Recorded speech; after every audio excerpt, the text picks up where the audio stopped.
प्रणाम जी, आप शुरू करिए।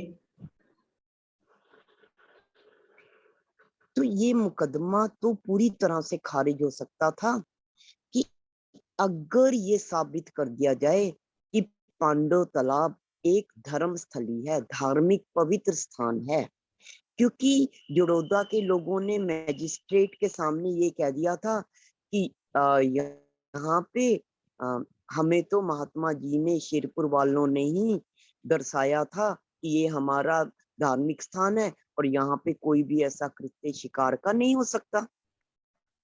आप सारी इस बात का अब महाराज जी को साबित करवाना था। लोग तो महाराज जी को ही कह रहे थे कि महाराज जी हम कैसे ये दर्शाएंगे, कैसे होएगा, कैसे अंग्रेजों तक का ये होगा कि यही धार्मिक स्थान है हमारा, यही पवित्र स्थान है हमारी, तो यहाँ पे धर्म सभा है, मतलब वो हो भंडारा वगैरह, या यहाँ पे मेला भरे वार्षिक या कोई उत्सव हो, ये हमारा तीर्थ स्थान है। अब तीर्थ स्थान दर्शाना था पांडु तालाब को, और इसका, इस काम का सारा जिम्मा महाराज जी को दिया हुआ। अब कैसे होगा? अगर ये तीर्थ स्थान साबित हो जाता है, ये सबूत अंग्रेजों को इस केस में मिल जाता है, अफसरों को, तो भी जान सबकी बच सकती है। देखो, धर्म के मामले में चाहे वो अंग्रेज लोग हैं, एक पवित्र स्थान के बारे में अगर एक जमावड़ा जन समुदाय या समूह अपने भावों को प्रकट करने की खातिर, अपने धर्म की भावनाओं की खातिर अगर थोड़ा उग्र भी हो जाए, तो केस में इतना दम नहीं रहेगा ना। तो अब क्या था, जब ये जिम्मेवारी सामने कि किसी तरह इस पांडु तालाब को हमने तीर्थ स्थान को, आई अमावस जब भादों की पांडे वाले के तट पर मेले की एक योजना गादी गई, वहां उस पर बाई थी एक शेरपुर की, गेंदी देवी था एक नाम, ध्वजा हाथ में ली देवी ने, घबराते थे पुरुष तमाम, ध्वजा सनातन की देकर के गादी के आगे, कीर्तन होता गया वहां तक, नर नारी सब साथ लगे, आलम जुड़ा बहुत नहाने को, आई दुकानें भी काफी, खेल तमाशे दंगल आदि, एक अच्छी सी रौनक थी। आए देखने अफसर तक भी बड़ी जांच की उन सब ने, सालाना भरता है ये तो बतलाया ये सभी ने, कुआं भी खुदा यहाँ पर पानी पीने की खातिर, सब प्रमाण मिल गए वहां पर, पड़ा मानना ही आके। अब क्या योजना बनी, आपस में विचार विमर्श हुआ महाराज जी के उसमें कि अगर हम यहाँ पे जो आने वाली भादों की अमावस है, यहाँ पांडु तालाब पर एक मेला भर देती, धार्मिक मेला है, उस पर दादा गुरु महाराज की गादी आश्रम से गादी भी पहुंचा दी गई। इस बात से पुरुष लोग तो बड़े घबराते थे, क्योंकि पहले तो वहां कोई धार्मिक उत्सव नहीं होता था, पता नहीं क्या होगा।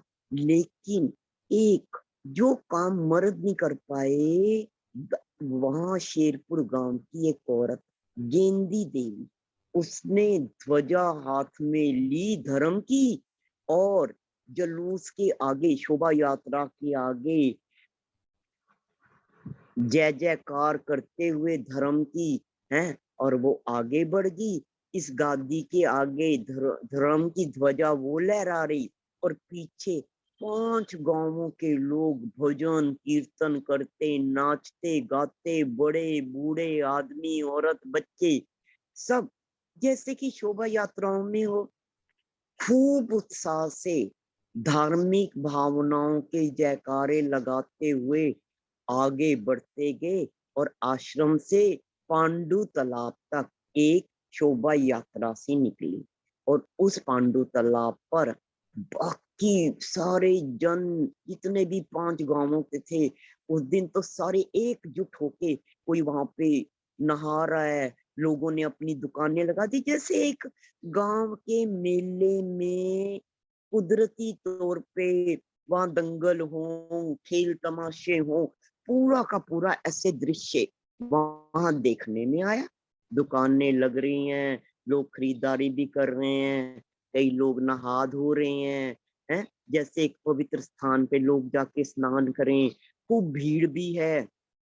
अब क्योंकि यहाँ पे इस अमावस भादों को सरकार की और अफसरों की नजर तो इन्हीं पे थी, है कि इनके धार्मिक पवित्र स्थल का ये कह रहे हैं। तो जब ये मेला भरा तो ये अंग्रेज अफसर लोग चेक करने आए कि इस मेले में क्या हो, इनका कैसे धार्मिक स्थल में क्या ये वार्षिक उत्सव करें। तो जब वो आए, उन्होंने खूब गहराई से सब जने खने से भी पूछा, मेले के एक एक उसमें देखा, और जो मेलों के गांव के मेलों में जो कुछ होता सारा कुछ उन्हें देखने में आया है। लोगों के धार्मिक भावनाएं भी देखी, लोगों का पवित्र स्थान पर जैसे उसमें स्थल पर स्नान करना होता है, पूजा पाठ भी होते देखा, दुकानें भी भर रही हैं, खेल तमाशे भी हो रहे हैं। यहाँ तक कि इन लोगों ने वहां पर एक कुआं भी खुदवा दिया था, भी जो लोग आए पानी पीने की भी उन्हें यहाँ पे सुविधा है। कहीं भी किसी भी तरफ से अंग्रेजों को ये नहीं लगा कि ये इनका पवित्र धार्मिक स्थल नहीं है। इन्होंने तो सिर्फ हमें शिकारी समझ के, क्योंकि इन्हें अपने उस शिकार उसमें क्या कहते हैं संरक्षण चाहते थे पक्षियों का, इसलिए हमारे पे हमला बोला। अब ये बात सारी बदल के इस ढंग में आ गई कि जी हमारे धार्मिक स्थलों पे हम तो ऐसा कोई कर्म ना होने दे, तो या तो हम मर जाएं या हम मार दें, भी हम तो हिंदू लोग इस तरह के हैं। जब अंग्रेज अफसरों ने सारा घूम घाम के इंस्पेक्शन कर ली, देख ली, तो हार कर उन्हें जब कोई ऐसा प्रमाण ही नहीं मिला। उन्हें तो यही प्रमाण मिल रहा है सारा कि हाँ जी यहाँ पे लोगों से जब पूछा गया तो लोगों ने कहा भी हाँ यहाँ पे तो सालाना यही क्या कहते हैं जलसा भरे, यहाँ पे उत्सव हो, सालाना का सालाना हर वर्ष आएगी। जब भी भादों का अमावस आए तब भी हम आगे पीछे तो रोज नहीं, पर अमावस की भादों पर अपने आप ही जितना भी यहाँ पे सालाना एक वार्षिक धार्मिक उत्सव सा हो। अब अंग्रेजों को मानना ही पड़ा, केस बड़ा हल्का पड़ गया। अब अगला 255, 6 मास सजा 12 को, साल साल भर दो की, 12 को 50-50, 100 जुर्माना था 2 को, मुख्यतः राम गया जेल में, छोड़ दिया सारे हम। अब इस सारा का सारा केस, अब बगावत का केस अब इतना हल्का पड़ गया, लेकिन फिर जो उन्होंने मुख्य आरोपी समझे या पकड़े या अपनी तरफ से इंगित किए, उनमें से 12 लोगों को तो 6 मास की सजा हुई और 2 को साल की, और 12 लोगों को 50-50 रुपए का और 2 लोगों को 100-100 रुपए का जुर्माना लगा, और एक व्यक्ति जेल में गया और बाकी सारे के सारे ही छोड़ दिए गए। जो मुख्य व्यक्ति था राम, उसको भी जेल हुई और बाकी सारे छोड़ दिए। काफी दिन संघर्ष रहा, यह खत्म हुआ झगड़े का जो काफी लंबा ये केस चला तो, पर लेकिन इस तरह ये सारा का सारा झगड़ा खत्म हो गया जब पांडु तालाब को एक धार्मिक स्थली कागजों में घोषित कर दिया गया कि वाकई ही ये हिंदुओं का एक पवित्र स्थान है। और क्योंकि हमारे अफसरों ने इस पवित्र स्थान पर शिकार खेलने की सोची, तो उन्होंने धार्मिक उन्माद में आके उनकी जी हाथापाई होगी। अब केस पहले वाला बगावती नहीं रहा, अब केस का रुख थोड़ा इस तरह मुड़ गया। लेकिन फिर भी क्योंकि एक वर्दी पहने हुए अफसर पर एक आम साधारण जन ने हमला किया था, तो भी इस बात का केस अब सिर्फ इस मुद्दे तक का रह गया। तो इस खातिर जो सारी सजा सुनाई गई है, बहुत कम लोगों को फिर भी कम से कम जो हो सकता था उतनी ही सजा दी गई। लेकिन बगावत का तो पता नहीं क्या होता सजा में, लेकिन ये अब इस प्रकार ये वाला सारा का सारा प्रसंग लड़ाई का, पांडु तालाब का, बगावत का, यहाँ पे इस तरह ये समाप्ति हो गया। हुक्म हमेशा के लिए हो गया, तीर्थ बना पांडव तालाब। अब इस जो भी इसका देखो फल देखो कैसे कारण कारज बन गए। अब ये पांडु तालाब सरकारी कागजों में एक धर्म स्थली बन गया। मतलब ये आश्रम के नाम पे ही सारी की सारी ये जमीन लिख दी गई थी। कई एकड़ की जमीन पांडु तालाब का आसपास का एरिया धर्म स्थली के तौर पे है, कागजों में आ गया। पहले तो कागजों में था नहीं, अब सरकारी दस्तावेज में आ गया। छपी प्रांत के लाइसेंसों में गांव जड़ोदा की यह ढाब झगड़े की शोहरत हुई इतनी, कमिश्नर भी सब मान गए। छोटी सी बस्ती की जनता दूर दूर की जान गए। बिचाए एक बार तो लगा लोगों को जड़ोदा के हम तो इतने इज्जतदार, जेल जाना पड़ेगा है हमारी तो। पर अब चारों तरफों ऐसी ख्याति हुई जड़ोदा गांव की, दूर दूर तक जो जड़ोदा गांव को नहीं भी जानते थे, ये बात तो आग की तरह की, एक गांव ने बगावत कर दी हुक्मरानों के, बात तो ऐसे फैली। लेकिन जब धीरे धीरे ये बात आगे बढ़ी, जब आया तो सबके हृदय में मनों में जड़ोदा वासियों के प्रति एक अजब सा सम्मान का भाव आ गया कि देखो भाई इस गांव के लोगों ने धर्म की खातिर कितनी कुर्बानी दी। जैसे हम देश में अपने शहीदों का या अपने जो देश की लड़ाई में आगे हो उनका, हम जवानों का कितना सम्मान करें, हम उन्हें इज्जत ईमान सम्मान की दृष्टि से देखें। इसी तरह अब जड़ोदा गांव की शोहरत चारों तरफ, यहाँ तक कि कमिश्नर तक भी सब वाहवाही कर रहे जड़ोदा की। छोटी सी बस्ती, ये तो जड़ोदा का इतना शायद नाम भी ना होता। देखो हर प्रांत में कितने ही गांव हो हैं, और हर कस्बे में अपने अपने इतना वो हो, लेकिन अब इस झगड़े के कारण, इस प्रसंग के कारण इतना ज्यादा जड़ोदा जड़ोदा जड़ोदा दूर दूर तक सबको जड़ोदा गांव और यहाँ के गांव के लोगों ने धर्म की खातिर क्या क्या कुर्बानी दी, कैसे कैसे जेल गए, जरा भी नहीं डरे जी। अब तो यही कहा जा रहा था ना कि कैसे उनको चारों तरफ से हुक्मरानों के फौजियों ने घेर दिया, सिपाहियों का पहरा लग गया, बंदूकें तन गई। तो ऐसी बातें उस जमाने जब फैली तो जड़ोदा की तो बहुत ज्यादा शोहरत हो गई। जना खना दूर दूर का भी जड़ोदा को जानना शुरू हो गया। इसके बाद किसी ने हमसे चमत्कार की नहीं मांग।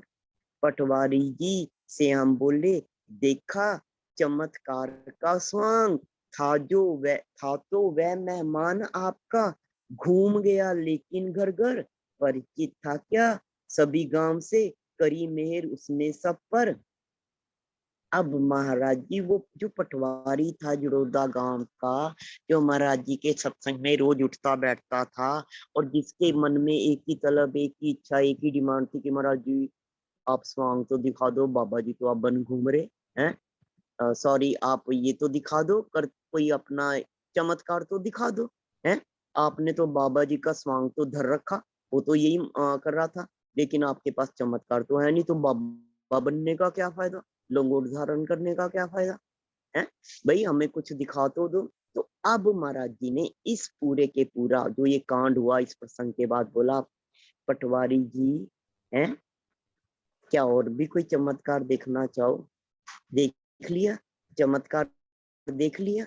वो अंग्रेज हुक्मरान जड़ोदा के घर घर में, क्योंकि उसने तो जने खने से पूछताछ करनी थी, तो जने खने से पूछताछ करने की खातिर उसे एक एक को मिलना पड़ा।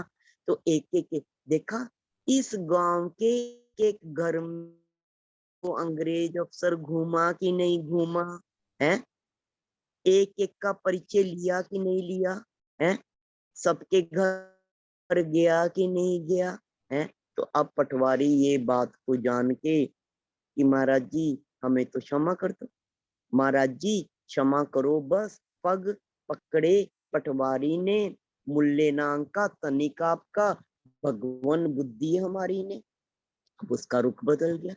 तो कहता महाराज अब हमें तो माफ करो, हमारी तो बुद्धि है ना हमारी, है ये भ्रष्ट है, ये पता नहीं किस तरफ चल पड़ी थी। हमने तो आपको जाना नहीं, पहचाना नहीं, आपका आप हमें माफ कर दो। उसके मन से इस पूरे प्रसंग के बाद महाराज जी से जो चमत्कार देखने की जो तलब थी वो उसके हृदय से चली। लगने लगे निकट फिर अपने भक्त अभक्त गांव के सब बे में आकर सब गंगाराम किशनपुर के एक व्यक्ति लगे अपने नजदीक, सौंप दिया खुद को आते ही, मांगी आकर सेवा भक्ति।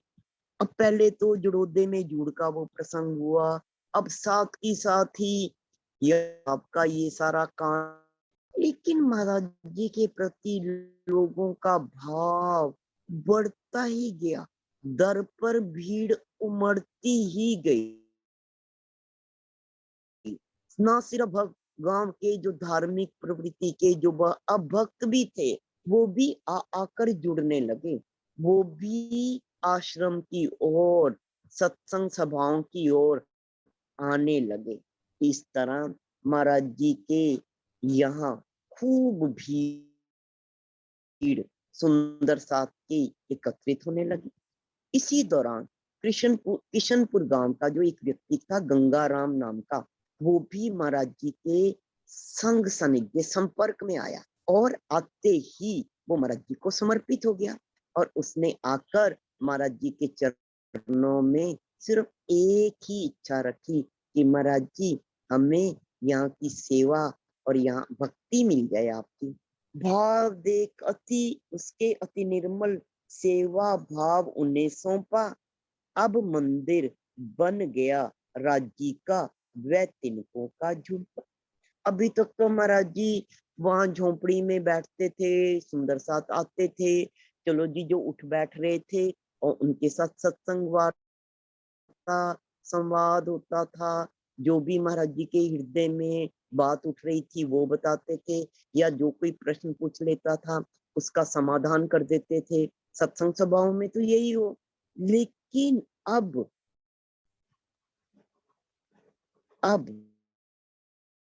यहाँ पर श्री राज जी का मंदिर बन गया। लोगों का भाव इतना बढ़ गया, इतना बढ़ गया कि जो महाराज जी ने, जहाँ महाराज जी तो आसन अपने ऊपर बैठते थे और सत्संग वार्ता करते थे, लेकिन अब इतना भाव बढ़ गया कि झोपड़े में श्री राज जी को श्री राज जी का मंदिर बना दिया गया और श्री राज जी को पधरा दिया गया। क्या पधराया गया? मुरली मुकुट बागा वाणी केवल फोटो सतगुरु का, बहुत दिनों तक श्री सतगुरु का छुब्बा लीला भवन का। अब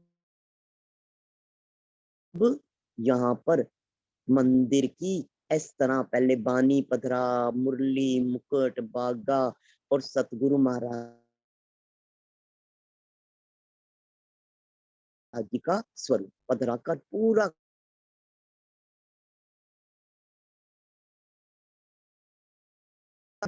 करते रहे। शयन किनकों में श्री श्री जी आनंद खन हमारा जी कह रहे भाव से बता रहे, क्योंकि वो झोपड़ी तो आप देखो घास फूस की बनी हुई थी। हमारा जी कह रहे देखो जी हमारे श्री जी कहाँ शयन कर रहे? किनकों में। कहाँ पे? किनकों में। झोपड़ी किसकी बनी हो? घास फूस की। तो आनंद कंद कहाँ शयन कर रहे थे? किनकों में। पीते रहे प्रेम रस प्याले, भक्त उन्हीं के हो नित्य। उस स्थान पर उनके जो भक्त थे, लेकिन रस के प्यालों में कोई कमी नहीं थी, प्याले भर भर के पी रहे थे। उनके हृदय में अब कोई संशय कोई भ्रम नहीं था। परम धाम को तज रज पावन करी सिमर की जैसे। क्या लग रहा था? क्या महसूस कर रहे थे? क्या अनुभव कर रहे थे, क्या देखने में आ रहा था कि भाई परम धाम वाला तो परम धाम को छोड़ इस धरा पे, इस रज को, इस पृथ्वी को, इस भूमि को, इस मिट्टी को पवित्र करने की खातिर जैसे आ गया हो, ऐसे भाव उमड़े हुए थे। सिर्फ भाव ही नहीं उमड़े हुए थे, साक्षात अनुभव हो रहा था। रंग महल बन गया भूसा, भूसा का जुब्बा श्री राज जी का। अब वो घास फूस का बना हुआ जो झोंपड़ था, छोटा सा जुब्बा जिसे कहा गया, वो क्या बना, क्या लग रहा, रंग महल, परम धाम का रंग महल ये बना हुआ था यहाँ पर धरा पर, शेरपुर के उस स्थान पर, उस थली पर। अगला पेज 256, 256। लीला श्री श्री जी की नित्य रही बदलते नितबाने, यह वह लीला थी जो देखे केवल वही उसे जाने। साक्षात, साक्षात परम धाम का अनुभव यहाँ पर वही लीला यहाँ पर हो रही थी। पर जो जिसकी बातूनी अंदरूनी नूरी नजर, जिसका हृदय उस भाव से इस लीलाओं को देख रहा था, इसका आनंद तो वही ले रहा था। गूंगे की भांति हो कह रहे खुद, एक गूंगा क्या वर्णन कर सके जो आनंद, उस छवि का आनंद कंद श्री श्री जी की जो साक्षात वहां पर, उनका क्या वर्णन करूं मैं।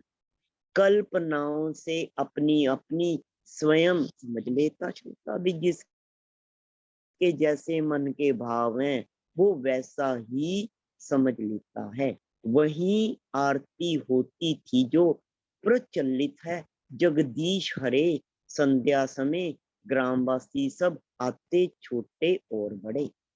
गंगाराम समझने लग गया, लगने लगा इशारों तक। अब यहाँ पर जब शुरुआत हुई तो शुरू शुरू में संध्या समय जो आरती होती थी वही सनातन धर्म की आरती होती थी, ओम जय जगदीश हरे, जो हर मंदिर में होती है, सनातन मंदिर में होती है। तो वही आरती की शुरुआत होती थी और इस आरती में गांव का छोटा बड़ा हर व्यक्ति सम्मिलित होता था। अब एक और व्यक्ति है गंगाराम, जो कि महाराज जी का बहुत ही ज्यादा भक्त था, जिसका भाव बहुत उमड़ रहा था और महाराज जी के अपने आप को समर्पित कर दिया था, सेवा भाव में भक्ति करना चाहता था। तो वो और भी गहराई से इन इशारों को समझने लग पड़ा। नजरें लगी पहुंचने उसकी कभी कभी नजारों पर। देखो जिनके हृदय में भाव होते हैं ना और नजर माया से हट जाती है, उन्हें नजारे भी दरसने शुरू हो जाते हैं। अब उसके शुद्ध पवित्र अंतस्करण में भक्ति भाव उमड़ा हुआ था, अपने आप को वारी वारी करना, कुर्बान होना, समर्पित होने के भाव अंदर ही उमड़ रहे थे, तो उससे नजारे भी दरस जाते। आने लगा विशंबर सिंह, लड़का वहीं शेरपुर का, श्री राज जी की सेवा का उसको भी कुछ। विशंबर के थे वारू थे बचपन के दोनों साथी, मित्र मित्र स्वच्छ मित्रता खैंच मित्र को ले आती। अब एक विशंबर सिंह था शेरपुर गांव का, वो भी श्री राज जी की सेवा में। बढ़ता ही गया ना मामला, मामला बढ़ता ही गया, लोगों का भाव उमड़ता ही गया, दिन प्रतिदिन और जमावड़ा और लोग जुड़ते ही गए। श्री राज जी की सेवा का भी इसको भी चाव लगा विशंबर सिंह को। और विशंबर सिंह और वारू दोनों ही बचपन के मित्र थे, और क्योंकि मित्र थे, जब एक आता था दूसरा मित्र भी उसके साथ ही आ जाता था। अब वारू को भी इधर का चस्का लग गया और यादा बंधने लगा, प्रेम में वारू खींचने लगा पतंगे, आने लगा नियम से। शुरू शुरू में तो वो आया और ऐसा खींचा जैसे पतंगड़ी खींची जाता दीपक की लो की ओर, वैसे ही बारू प्रेम में भी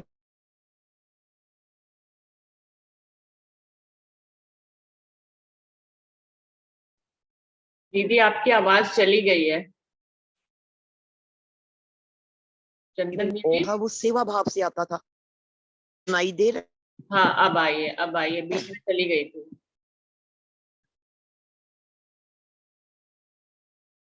अभी फिर नहीं आ रही दीदी।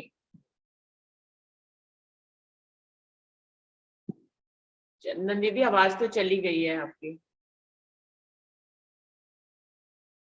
आ रही है आवाज, आ रही है सबको। आवाज आ रही है। आवाज तो आ रही है। रुचि दीदी आपको नहीं आ रही, सबको आ रही है। जी। प्रधान प्रणाम जी। जी। प्रणाम जी। सुंदर साथ जी, सुनाई दे रहा है? सुनाई दे रहा है। हाँ जी, सबको आवाज आ रही है। अच्छा जी। अच्छा जी। तो गंगाराम जी महाराज बात कर जी रही। का यहाँ शेरपुर आश्रम में लोगों का, आसपास के गांवों के लोगों का आना जाना ही नहीं, इतना भाव उमड़ गया कि वहीं पे श्री राज जी की खातिर उसी झोंपड़ में पहले तो मंदिर बनाया गया और फिर वहां पे आरती भी शुरू हो गई। और जो ये सुंदर साथ आता, उनमें सेवा भाव इतना उमड़ा क्योंकि बहुत अधिक लोगों का आना जाना हो गया था। तो छोटे मोटे सेवा कार्य भी तो बढ़ गए। जहाँ सुंदर साथ उठे बैठे, तो बड़े बड़े काम तो गंगाराम करता था। विशंबर छोटे मोटे सेवाओं में अपना पूरी योगदान देता था। और बारू और छोटे मोटे जो और काम हो, देखो जहाँ भी ये सत्संग कीर्तन वार्ता हो, हर तरह की सेवा हो, सफाई की भी हो, पानी की भी हो, ऊपर की भी सेवा हो, मंदिर की भी कितनी सेवा हो, तो सब सेवाओं में हर सुंदर साथ अपनी तरफ से जो जो सेवा पकड़ ली थी उसमें सहयोग दे रहा था। एक रोज सब साथी मिलकर लगे सोचने आपस में, कोठा एक बना करके पधरा दो। वैसे अब भाव और उमड़ रहे और आगे बढ़ रहे, मन में तरंगे उठ रही सेवा भाव से कि भाई झोंपड़ में क्यों, इस घास फूस में क्यों हमने श्री राज जी पधरा रहे। रंग महल का, परम धाम का सारे आनंद नजारे उनको दरस रहे, आनंद वहां पे बरस रहा। तो अब भाव क्या, क्यों ना हम एक पक्का कोठा बना दें, मतलब निज मंदिर की स्थापना कर दें। ऐसे भाव इन लोगों में, इन बच्चों में उमड़ आए। ये आपस में जब साथी मिले, इन साथियों में, तो क्या हुआ, अतः साथियों ने मिलकर के कुएं से दक्षिण की ओर कोठा एक बना ही डाला। पधरा दी सेवा हर तो। हमने तो देखा था ना, जब महाराज जी शुरू शुरू इस बिहड़ स्थान पे आए थे, जंगल नुमा स्थान पे, तो कितने ही बीठों के अंबार और अस्थि पिंजर थे। लेकिन वहां पे एक शिव पिंडी थी और कुआं था, और महाराज जी ने उसी शिव पिंडी और कुएं के पास ही तो अपना आसन लगाया था। अब इन सुंदर साथ ने सोचा, इस कुएं के दक्षिण की ओर क्यों नहीं हम एक पक्का मंदिर, निज मंदिर, जहां पे हम अपनी सेवा पूजा पधरा दें, क्यों ना बना दें। और भाव इतने ऊंचे पवित्र शुद्ध थे कि भाई कोठा बनने में क्या देर लगती, जहां सबका सहयोग हो और सबके भाव एक जैसे हों, उस सेवा कार्य को पूरे होने में क्या समय लगे। उन्होंने कोठा बना दिया और साथ ही साथ सेवा। अब सेवा उस झुब्बे से, झोपड़ी से, कहा प्रॉपर एक निज मंदिर, जो शेरपुर का अब एक निज मंदिर है, उस मंदिर में पधरा दी गई। क्या ये मंदिर अब थोड़ा बड़ा कर दिया गया निज मंदिर, पर वो जो कोठा शुरू शुरू में वहां पे पधरा दी गई। रोज कीर्तन होता, अब भाव उमड़ है और ज्यादा बढ़ रहे हैं। पहले तो संध्या आरती होती थी, बाकी समय सत्संग वार्ता होती थी। अब जी जब से ये कोठा पक्का स्थान बन गया निज मंदिर सा, जहां पर श्री राज जी पधराए, मुरली मोर मुकुट बागा, पूरे भाव से पूरी सेवा पूरी की पूरी यहाँ की जा रही थी। तो भाई भजन कीर्तन भी, जो गांव के लोग आते अपना ढोलक चिमटा लेके, जो जाहिरी बारी भजन कीर्तन होता है, वो भजन कीर्तन भी होना शुरू हो गया। अब उस भजन कीर्तन के साथ साथ सुंदर साथ तो भजन कीर्तन की खातिर एकत्रित होते। जब भजन कीर्तन का दौर समाप्त होता तो आपस में जब मिलजुल बैठते तो भाव तो यही, आश्रम को और कैसे इसका विस्तार किया जाए और कैसे बढ़ाया जाए, क्योंकि मन में सेवा हिलोर ले रही थी। तो हर कोई अपने भाव से इसका विस्तार चाह रहा था। अब सब तरफ से चाह रखते आश्रम ऊंचा हो जाए। देव योग से एक रोज एक ऐसी वहां जमात आई जिसमें थे हर पंथ के संत महात्मा अनुयायी थे। आदर सत्कार और आदर के योग्य महात्मा वे सारे, आबा और प्रभा जिसने भी देखी लगे उसे प्यारे। अब देखो जी, कारज कारण भी बन जाए। अब कुदरती तौर हमने देखा नहीं कि महाराज जी जब अपनी पैदल यात्रा में जाते थे तो महाराज जी भी तो विश्राम काल में संध्या के समय जब पैदल नहीं चलना होता था उस जमाने में, क्योंकि पगडंडियों पे जाना है, कच्चे रास्ते हैं, कोई वहां सड़क के किनारे दोनों तरफ सरकार की तरफ से लाइटें तो नहीं लगी होती थी। तो विश्राम काल में कहीं ना कहीं हर पैदल यात्री को जो भी तीर्थ स्थानों की तरफ जाता था उस जमाने में रुकना ही पड़ता था। इसी तरह अब शेरपुर के इस आश्रम में एक देव ऐसा संयोग हुआ, एक जत्था जिसमें संत महात्मा और उनके अनुयायी मानने वाले भक्त लोग, हर तरह के हर पंथ के संत महात्मा थे इस जत्थे में। ऐसा एक जत्था उधर से गुजरा और शेरपुर आश्रम में मंदिर को देख के यहाँ पे रुक गया। और यहाँ पे रुके ऐसे जत्थे में ऐसे आभा वाले और प्रभा वाले और ऐसे उच्च कोटि के संत महात्मा लोग थे कि जिन्हें देखकर ही लगता था कि वो कितने ज्यादा, उनका उनकी प्रभा देख के ही, उनका व्यक्तित्व, उनकी प्रभा, उनकी आभा देख के ही उनकी तरफ आकर्षित हो जाए कोई। और उन इस जत्थे में उन महात्माओं संतों के साथ उनके भक्तजन भी थे। अगला पेज 257। सब बोले हमसे मिलकर क्या चलता नहीं यहाँ भंडार। जब हमने इनकार किया तो वह बोले कुछ मनसा मार। महाराज यदि आप आज्ञा दें तो हम चालू कर दें, लंगर रहे तुम्हारा यार जारी, केवल आप नजर रखें।